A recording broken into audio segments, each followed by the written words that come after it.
Assalamu alaikum wa rahmatullah wa barakatuhu.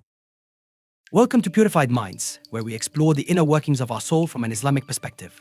Today, we're moving into the concept of ego or nafs, as it's often referred to in Islamic teachings. Ego is a powerful force within us.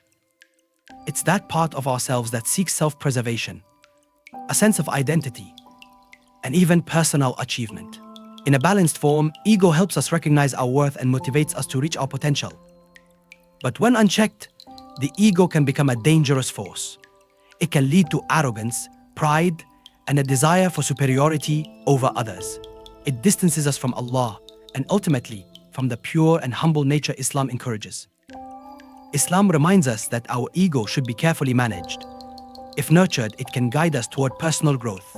But if left uncontrolled, it risks pulling us away from the path of humility, making us blind to our own faults and dependent on worldly status. The concept of ego, or nafs, is seen not as something to destroy, but as a part of ourselves to control and refine. The Quran and Hadith guide us on how to keep our ego in check, reminding us that true strength lies in humility, restraint, and compassion. One of the key verses on this topic says, "And those who restrain anger and pardon people." Quran chapter 3 verse 134. Here, the Quran encourages self-restraint as a virtue, suggesting that overcoming our ego's impulse toward anger or pride is a higher form of worship. Humility, as emphasized in Islam, is a trait that brings us closer to Allah. The Prophet Muhammad, peace be upon him, taught that pride and arrogance create distance from faith, while humility allows us to see our true place in creation. Ego divides, but humility unites. Through helping others, being patient, and showing kindness even when it's difficult, we learn to discipline our ego.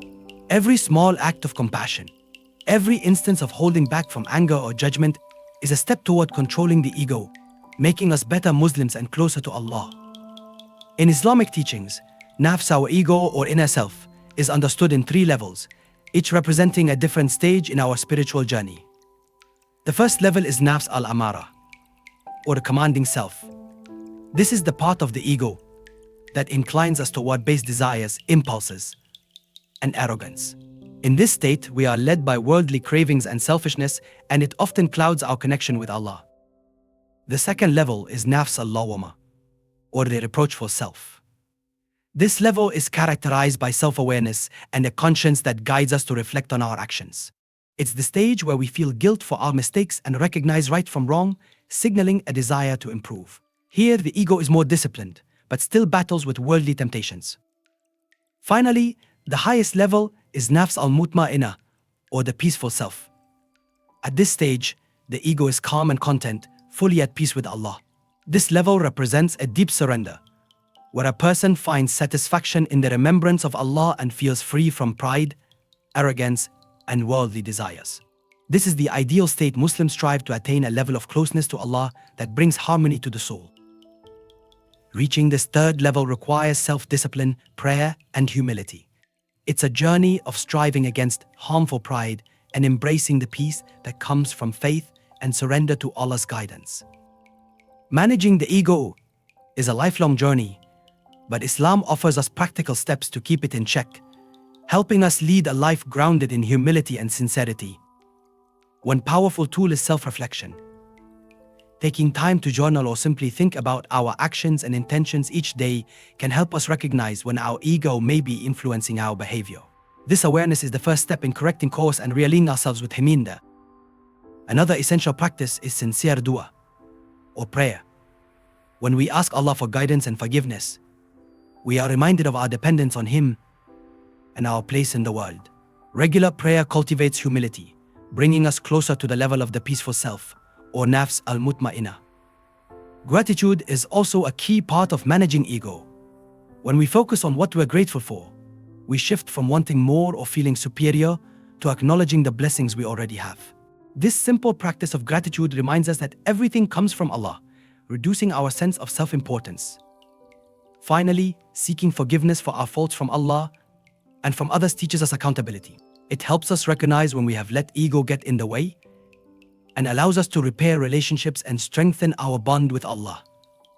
By incorporating these practices into our daily lives, we can gradually control the ego, finding contentment in humility and alignment with our faith.